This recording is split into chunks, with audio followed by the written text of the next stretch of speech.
জেলা শাসকের নির্দেশে এবার সাত সকালে বামনগোলা ব্লকের পাকুয়াহাট এলাকার ডাকবাংলা ডেলি মার্কেটে হানা দিলেন কৃষি দপ্তরের আধিকারিক সহ বামনগোলা থানার পুলিশ।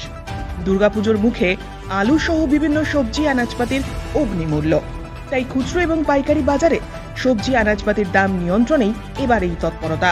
বৃহস্পতিবার সকাল থেকেই ব্লকের পাকুয়াহাট ডাকবাংলা ডেলি মার্কেটে বিভিন্ন দোকানে হানা দেয় এডিএ ইন্দ্রনীল শর্মা চৌধুরী সহ বামনগোলা থানার পুলিশ প্রশাসনের সঙ্গে নিয়ে এই অভিযান তিনি চালালেন।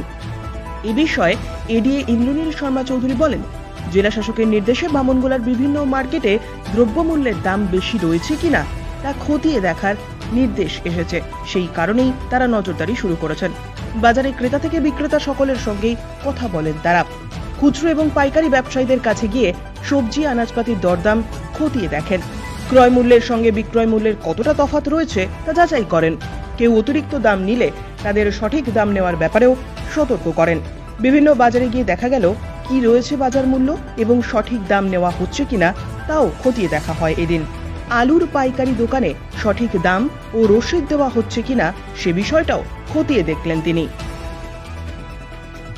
মার্কেটে আমাদের লাস্ট মাননীয় ডিএম স্যারের নির্দেশে আমরা একটি ভিসি হয়, সেখানে আমাদেরকে নির্দেশ দেওয়া হয় যে জনসাধারণের কাছে যে মেনলি আলুর উপরে যে দামটি, অনেক ক্ষেত্রে দেখা যাচ্ছে আলুর দামটা প্রচুরভাবে বেড়ে যাচ্ছে। তো মাননীয় ডিএম স্যারের নির্দেশে আমরা মেনলি আজকে বামনগোলার ডাকবাংলা বাজারে সকালবেলা ভিজিট করলাম এবং দেখলাম যে আলুর দামটা যে রেঞ্জে আমাদেরকে স্যার বলেছেন যে পোখরাজ আলু 23 টাকা থেকে 25 টাকা কিলোর মধ্যে যেন রেটটি থাকে এবং জ্যোতি আলু যেটা সেটা 30 টাকার মধ্যে যেন থাকে। তো আমরা আজকে মার্কেট সার্ভে করলাম, জনসাধারণের সাথে কথা বললাম এবং খুচরো বিক্রেতা তাদের সাথেও আলোচনা করলাম।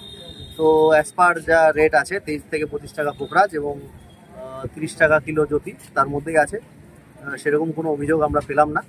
এবং আমাদের as per instruction of honourable DM sir আমরা সপ্তাহে 3 বার করে আমরা এই মার্কেট সার্ভে করব। বামনগোলা ব্লকের বিভিন্ন মার্কেটে আমরা যাব এবং যাতে প্রাইসটা কন্ট্রোলের মধ্যে থাকে এবং জনসাধারণের যেন কোনো সমস্যা না হয় সেই ব্যাপারটা আমরা দেখব।